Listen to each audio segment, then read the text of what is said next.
Assalamualaikum warahmatullahi wabarakatuh. Waalaikumsalam warahmatullahi wabarakatuh. Alhamdulillahirabbil alamin wal aqibatu lil muttaqin wa la udwana illa 'alal zalimin. Asyhadu an la ilaha illallah wahdahu la syarika lahu rabbul alamin wa asyhadu anna Muhammadan abduhu wa rasuluhu sallallahu alaihi. Allahumma shalli ala sayyidina Muhammadin khatamin nabiyyin wa ala alihi wa ashabihi ajma'in. Rabbi shrah li sadri wa yassir li amri wahlul 'uqdatam min lisani yafqahu qawli. Rabbi a'udzu bika min hamazatis syayatin wa a'udzu bika rabbi an yahdurun. Wa qala ayyuha innaha la ta'mal absar walakin ta'mal qulubul lati fi sudur.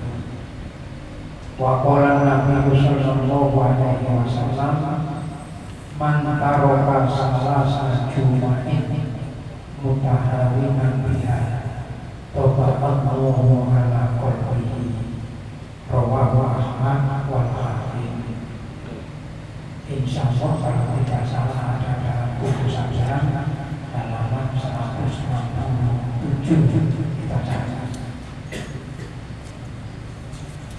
Bapak dan Ibu jamaah salat maghrib Masjid At-Thayyib yang sama-sama dimuliakan oleh Allah. Kita bersyukur kepada Allah Subhanahu wa taala yang dengan pertolongannya kita dapat mengajak diri kita masing-masing untuk melaksanakan kewajiban kita, yakni melaksanakan ibadah sholat maghrib. Dan alhamdulillah kita dapat melaksanakannya dengan berjamaah. Mudah-mudahan amal ibadah kita semuanya, baik yang wajib maupun yang sunnah, diterima diridhoi oleh Allah Subhanahu wa taala, menjadi amal yang menjadikan Allah ridho kepada kita, yang dengan itu kita semuanya diberikan pengampunan oleh Allah Subhanahu wa taala atas dosa-dosa kita. Shalawat serta salam kita aturkan kepada junjungan Nabi Muhammad sallallahu alaihi wasallam. Semoga kita semuanya tergolong hamba-hamba Allah yang mendapatkan syafaat dari baginda Nabi kita Muhammad sallallahu alaihi wasallam. Jamaah sekalian, pada halaman buku saya yang tadi sudah disebutkan hadis yang diriwayatkan oleh Imam Ahmad dan Imam Hakim. Rasulullah sallallahu alaihi wasallam bersabda, man taraka salah jumatin mutahawinan biha tabaqallahu ala qalbihi. Rawahu Ahmad wal Hakim. Barang siapa yang meninggalkan sholat Jumat 3 kali, ini 3 kali ini maksudnya berturut-turut, bukan 3 kali seumur hidup, 3 kali berturut-turut. Ada yang keras mengatakan 3 kali pokoknya malah meninggalkan sholat Jumat 3 kali. Kira-kira kita ini termasuk golongan orang yang meninggalkan sholat Jumat sampai 3 kali atau tidak. Tapi di sini ada sebab dikatakan di sini karena menyepelekannya. Tidak ada sebab, tidak ada dalil yang dibolehkan untuk tidak melaksanakan sholat Jumat. Ditinggalkannya karena mensesuaikan terhadap kewajiban melakukan ibadah sholat Jumat. Maka karena Nabi Allah telah menutup mata hatinya, artinya hatinya menjadi jauh dari hidayah Allah Subhanahu wa ta'ala. Ini orang yang meninggalkan sholat Jumat 3 kali. Tapi pendapat para ulama jumhur menyatakan 3 kalinya tadi adalah dilakukan berturut-turut.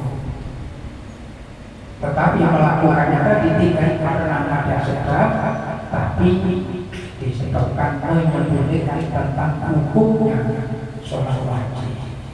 Kemarin pada pertemuan Sabtu yang lalu sudah kita sampaikan bahwa kewajiban melakukan sholat Jumat itu bagi semua orang muslim. Ada 4 kelompok yang tidak diwajibkan melaksanakan ibadah sholat Jumat. Itu ada di dalam buku sampeyan itu.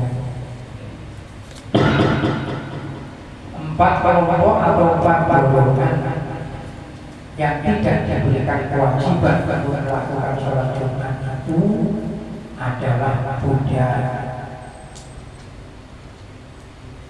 Tapi sekarang kan tidak ada perbudakan. Artinya kalau sampean memperkerjakan orang atau orang itu menjadi pembantu sampean, maka sampean sebagai pemimpinnya wajib bagi sampean untuk mengingatkan tentang sholat Jumat.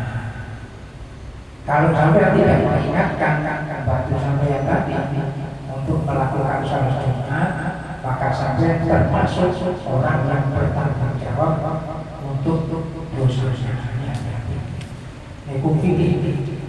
Tapi kalau tidak berbuat saja, tapi memahami bahwa sekarang tidak ada diperbudakan. Jadi diingatkan.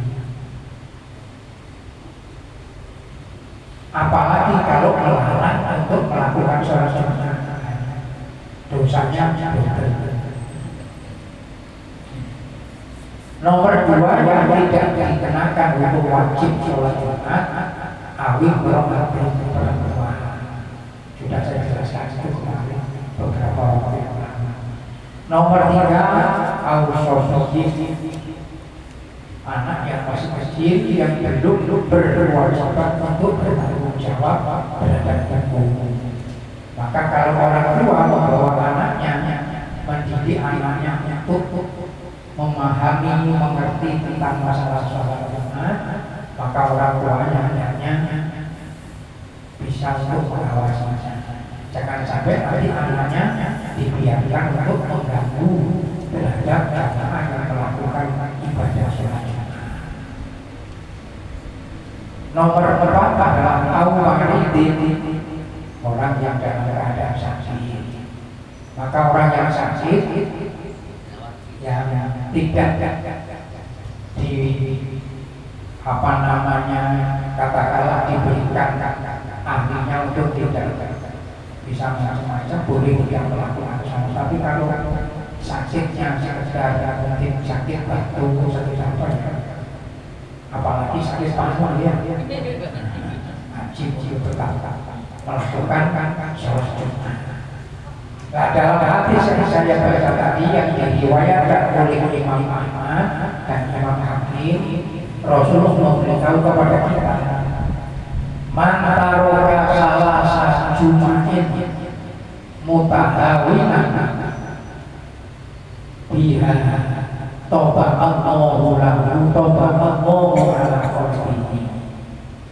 Barang siapa yang meninggalkan 3 kali sholat Jumat yang ditinggalkannya tadi karena menyepelekan daripada sholat Jumat, maka Allah menutup hatinya dari hidayah Allah Subhanahu wa ta'ala.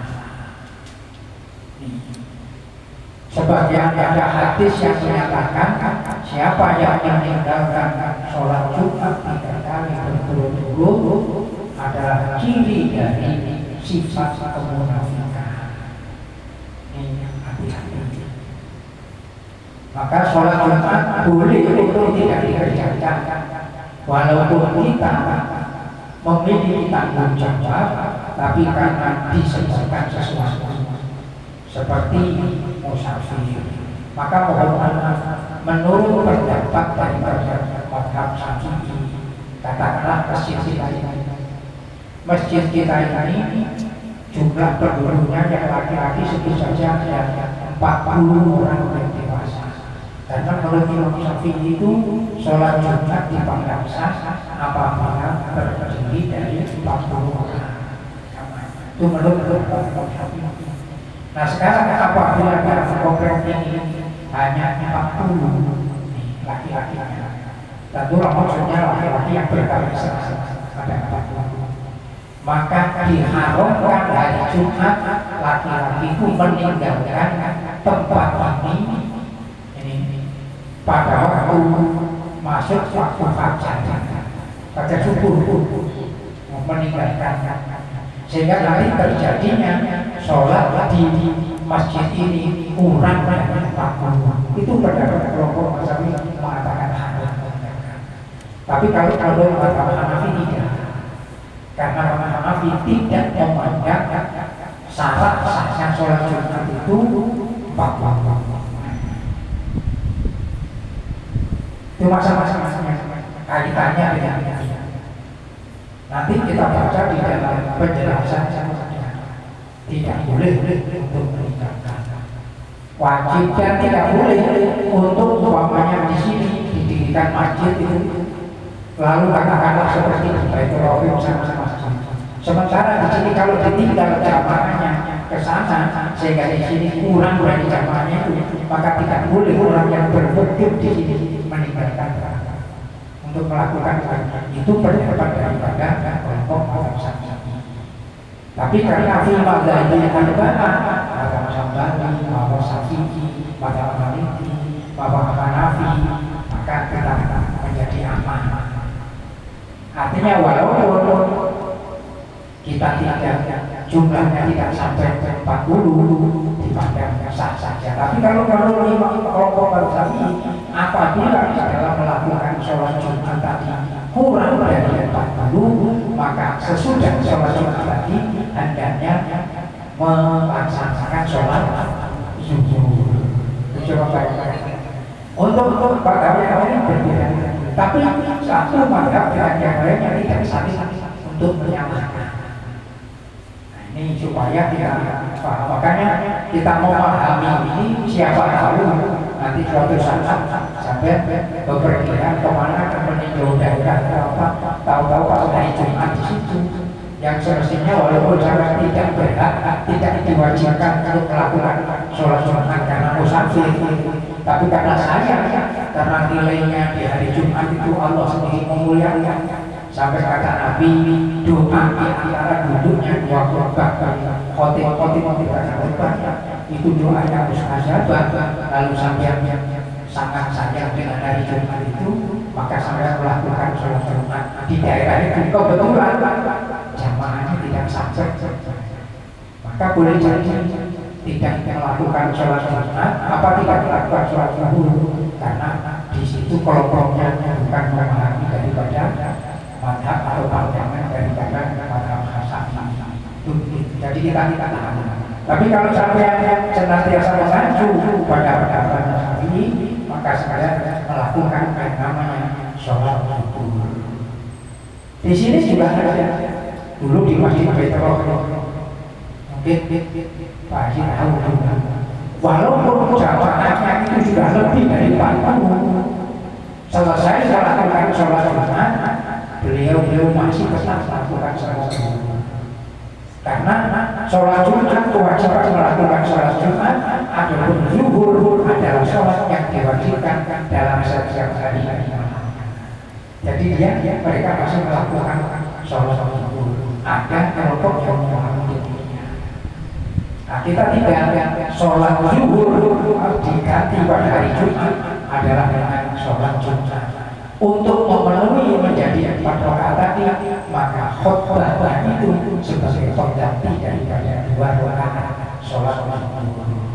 Maka di dalam ketika khatib membacakan khutbahnya, diharamkan untuk kita berbuat lagu sia-sia.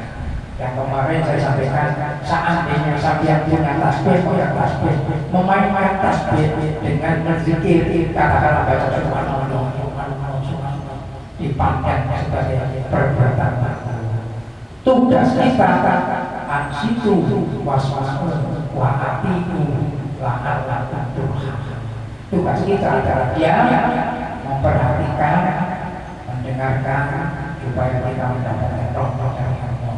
Oleh karenanya kemarin juga sudah disampaikan khutbah Jumat diperintahkan dalam agama pendek khutbahnya tapi panjang sosoknya. Jadi tidak panjang-panjang khutbahnya tapi pendek sholatnya. Terbagi kalau menurut penjelasan Rasulullah maka yang dipendekkan adalah khutbahnya, yang dipanjangkan adalah sholatnya. Nah, pada umumnya kita lihat sekarang ini seringkali khotib malah justru lebih panjang daripada sholatnya. Khutbahnya panjang, terus sholatnya pendek. Padahal perintah Nabi bagi orang yang memahami terhadap agama kata Rasulullah, maka dikala sholat Jumat pendek khutbahnya, panjang sholatnya.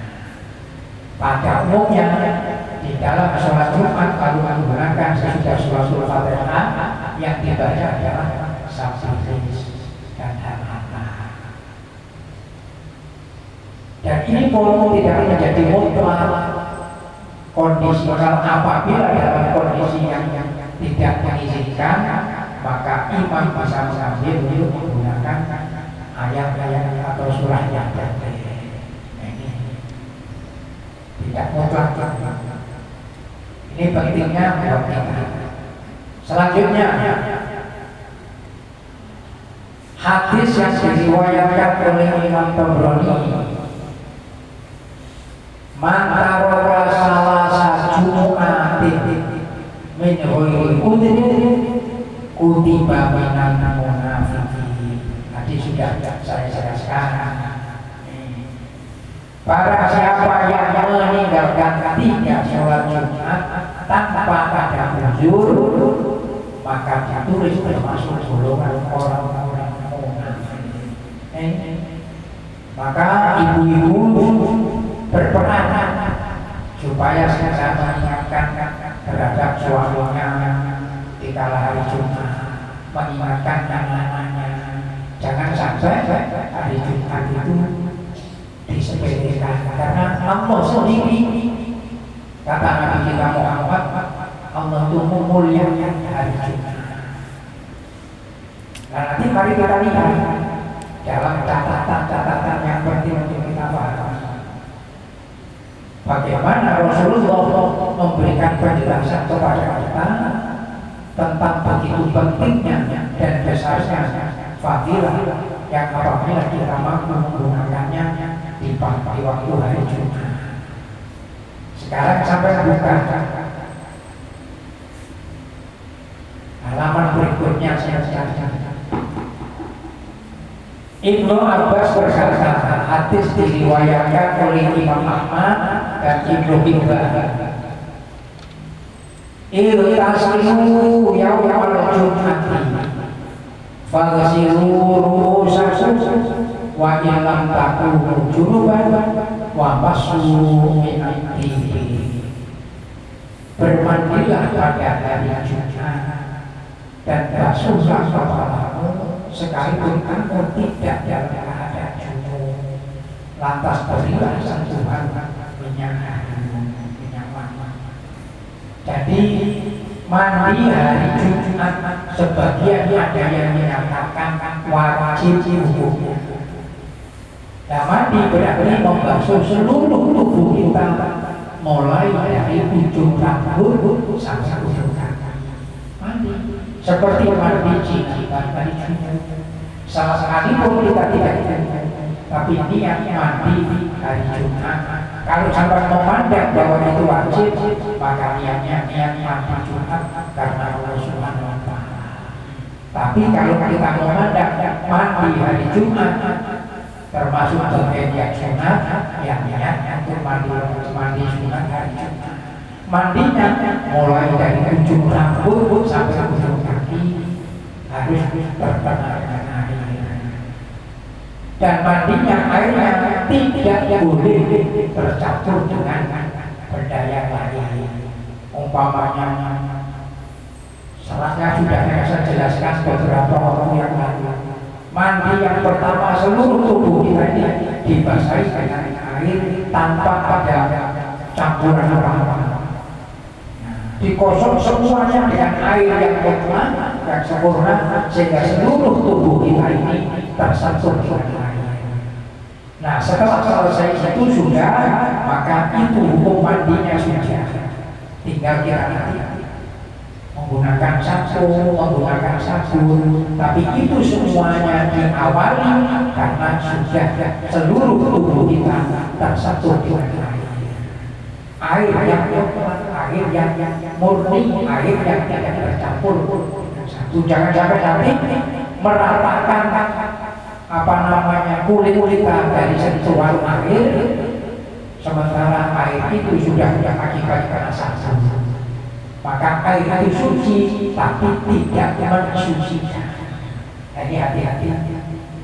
Maka pertama yang seluruh mulai dari tubuh kita muncul itu dibasuh semuanya, dikenakan apa namanya air dikosong semuanya. Setelah kita yakin bahwa semuanya sudah tersentuh dengan air, sudah baru kita mungkin bersampo, mungkin pakai sabun dan sebagainya.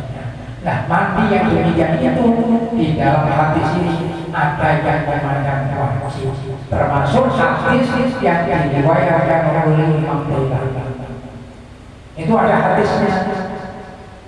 Abu Hurairah radhiyallahu anhu berkata, kata Rasulullah bahwa Rasulullah bersabda, al-ghuslu fi hadhil ayyami wajibun yaumal jum'ati wa yaumal fitri wa yaumal mahdi wa yaumal arafah. Mandi pada hari-hari ini adalah wajib. Apa saja? Hari Jumat, hari raya Idul Fitri, hari raya Idul Adha, hari raya Arafah. Apa namanya hari Arafah? Tanggal Arafah itu 9 Dzulhijjah. Nah, ketika jamaah haji wukuf di padang Arafah itu dipandang wajib. Tapi apa yang datang dari Rasulullah dalam kaidah dikatakan hukumnya sunnah. Maka jumhur menyatakan bahwa mandi hari Jumat, mandi hari raya Idul Fitri, mandi hari raya Idul Adha, termasuk dalam ini adalah hari Arafah, dipandang hukumnya sunnah. Kalau sama-sama pada wajib masuk dalam kelompok ini, maka beda Jumat itu dengan hari-hari yang lainnya punya kelebihan. Sampai-sampai di hari Jumat sudah saya jelaskan dengan kita, selesai kita melakukan sholat Jumat, selesai salam, hendaknya kita tidak berpindah dari tempat duduk kita. Yang bagus adalah tetap seperti kita dalam keadaan tahiyat akhir. Pada saat selesai salam kita masih tetap dalam keadaan duduk di tahiyat akhir itu, lalu istilah bahasa kita itu membaca saja 7 Fatihah 7 kali, surat Al-Ikhlas 7 kali, Muawwidzatain 7 kali. Nah, itu khusus di hari Jumat sesudah sholat Jumat. Dan kehadiran yang terutamanya di jam-jam sebabnya diampuni dosa-dosa oleh Allah Jumat yang lalu dan Jumat yang akan datang. Tidak ada hari yang lain. Begitu juga di malam Jumat atau hari Jumat, malamnya Jumat atau siangnya Jumat, siapa yang membaca surat Al-Kahfi yang terdiri dari 110 ayat itu, pahalanya bukan dari yang lain. Ini Allah memuliakan hari Jumat, bukan bermakna hari-hari yang lain itu tidak mulia, tapi Jumat memiliki kemuliaan dibanding dengan yang lainnya. Begitu juga seperti surat Al-Ikhlas memiliki kemuliaan dibanding dengan ayat-ayat yang lainnya. Begitu juga surat apa namanya ayatul kursi, di mana di situ Allah mensifati dirinya. Maka kita diperintah untuk memperbanyak membaca ayat kursi sampai-sampai setiap selesai sholat dianjurkan kita untuk membaca ayat kursi dalam rangka kita berzikir, lalu kita kenal dengan wiridnya.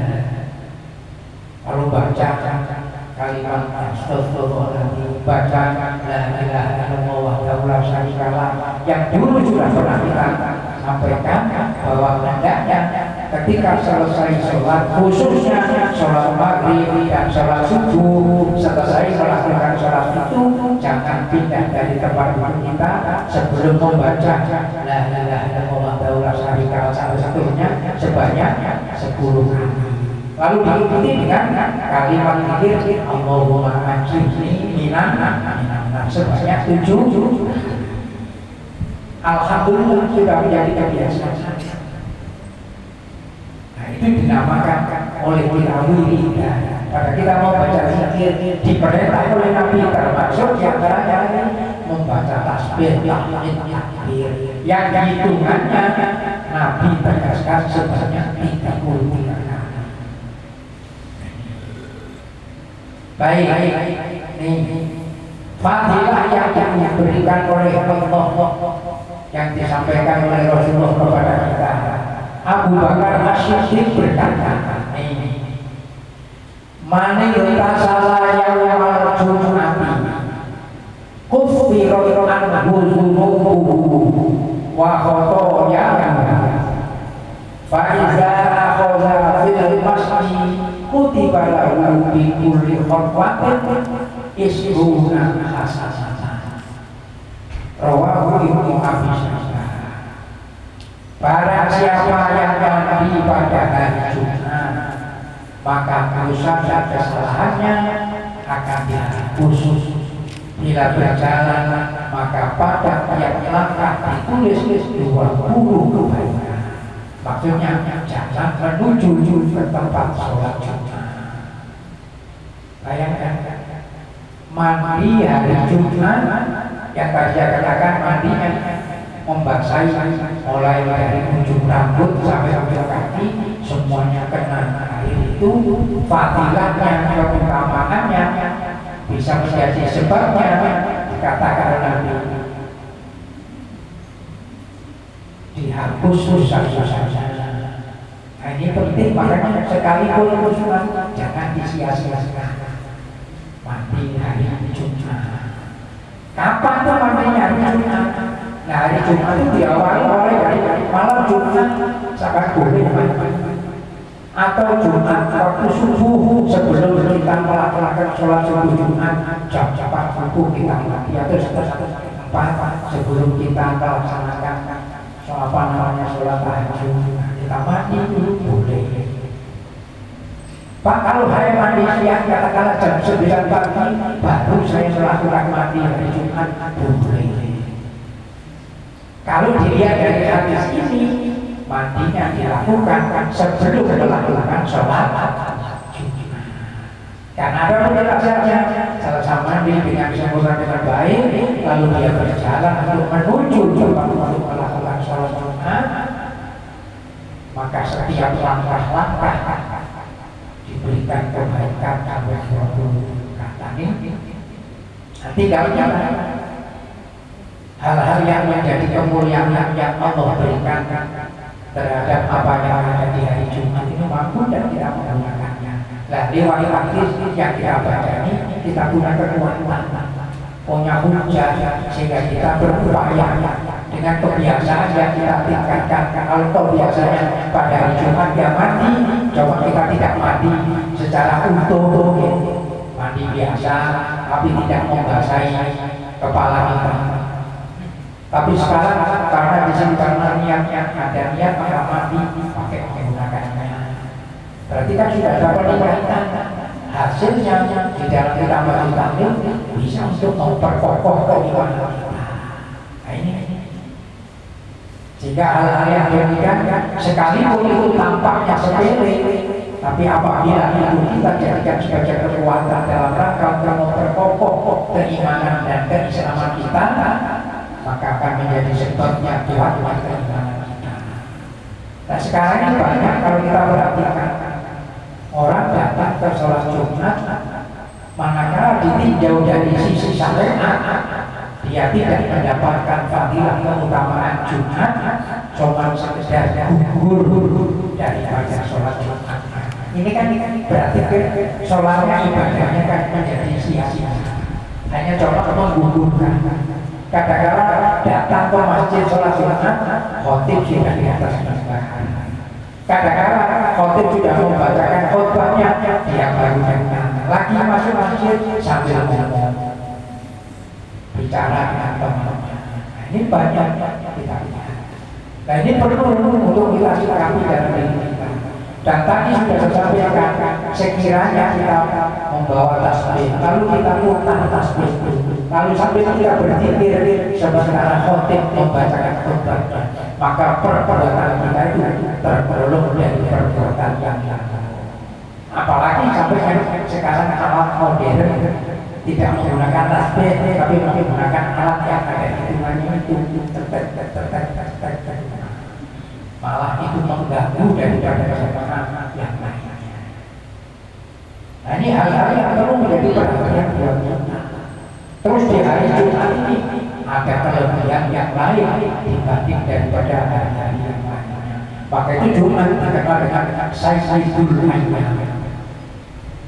Nah mudah-mudahan kita semuanya ini selalu mendapatkan kemuliaan dan mendapatkan pertolongan dari Allah, dapat memuliakan kemuliaan yang Allah berikan pada hari Jumat. Sampai-sampai kemarin sudah jelas-jelas barang siapa orang muslim yang meninggal pada hari Jumat, orang muslim, dan kita berbicara muslim, maka kembali kepada yang kemarin saya sampaikan hadisnya ketika Nabi ditanya oleh malaikat Jibril yang merupakan dirinya sebagai orang laki-laki tentang Islam. Akhirni anil Islam. Nah orang yang mengaku Islam namanya Muslim. Siapa orang Muslim yang meninggal pada hari Jumat, berarti orang Muslim yang sudah bisa menyempurnakan dirinya untuk melakukan apa yang diperintahkan dalam Islam. Bukan cuma pengakuannya saja sebagai seorang Muslim, sementara tidak memenuhi apa yang menjadi kewajiban sebagai seorang Muslim. Jadi ini perlu untuk diperkuat dalam diri kita, sehingga keberagamaan kita itu selalu menjadi pertanyaan pada diri kita. Kalau kita ngaku sebagai seorang yang beragama Islam, sudahkah kita senantiasa menjadikan nilai-nilai Islam dalam kehidupan kita?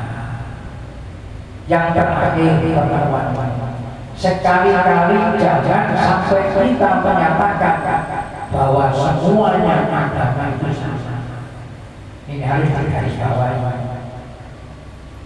Atau sampai menyatakan bahwa semua agama itu benar, sekali-kali saja. Tapi sampai tidak mengapa apabila sampai mengatakan semua agama itu benar menurut pemeluknya. Jadi kalau sampai beragama Islam, sampai menyatakan Islamlah yang benar menurut saya. Karena saudara memeluk agama Islam.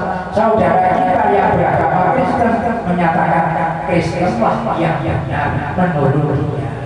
Sampai jangan mengatakan Kristen yang benar, Hindu yang benar, Buddha yang benar, Konghucu yang benar, Islam yang benar. Berarti sampai sama dengan tidak beragama. Orang yang demikian kalau mati haram untuk disolatkan. Jelas. Hati-hati menjaga keimanan kita. Sebab keimanan ini penting. Saya hanya sedikit menambah. Mungkin sampai pernah saya sampaikan jejak yang terjadi pada Nabi Musa alaihissalam. Ketika beliau diberi oleh Allah sakit gigi sehingga beliau tidak kuat dengan sakitnya. Karena Nabi Musa adalah kali Allah, Nabi Musa lapor minta supaya diobati. Sehingga Allah Subhanahu wa Ta'ala menyuruh kepada Nabi Musa itu untuk datang ke suatu gua yang di situ ada rumput, ciri-ciri yang disebutkan, dan rumput itu diperintahkan untuk mengunyahnya. Maka Nabi Musa datanglah ke lembah itu mencari ada rumput yang sesuai dengan apa yang sudah diajarkan. Ketika rumput diambil rumput itu dikunyah. Seketika itu sembuh dia mengunyah atas nama. Perjalanan waktu berikutnya beliau dikasih sakit oleh Allah kembali sakit. Tanpa ada lapor terhadap Allah, dia datang ke lembah itu cari rumput yang seperti dulu.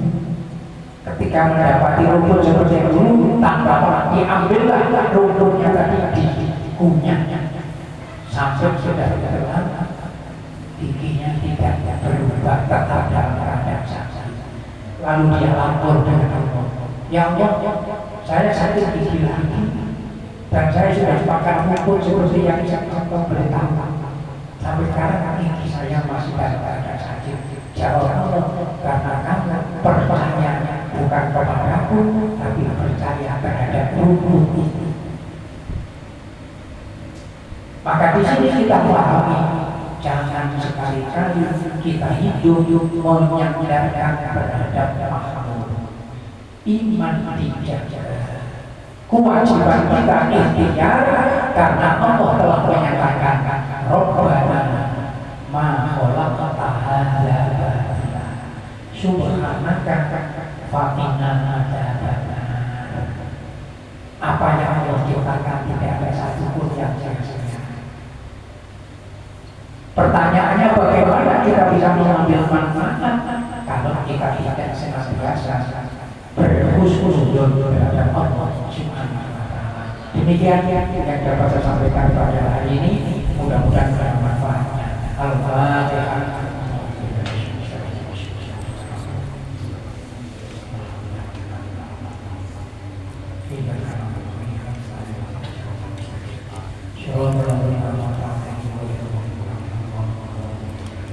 Amin ya Allah. Allahumma shalli ala sayyidina Muhammad wa ala ali sayyidina Muhammad. Allahumma inna nas'aluka ilman nafi'an wa amalan mutaqabbalan wa yaqinan shadiqan wa rizqan wasi'an halalan thayyiban bi rahmatika ya arhamar rahimin. Walhamdulillahi rabbil alamin. Mari kita akhiri bersama dengan membaca doa kafaratul majlis. Bismillahirrahmanirrahim. Subhanakallahumma wa bihamdika asyhadu an la ilaha illa anta astaghfiruka wa atubu ilaik. Wassalamualaikum warahmatullahi wabarakatuh.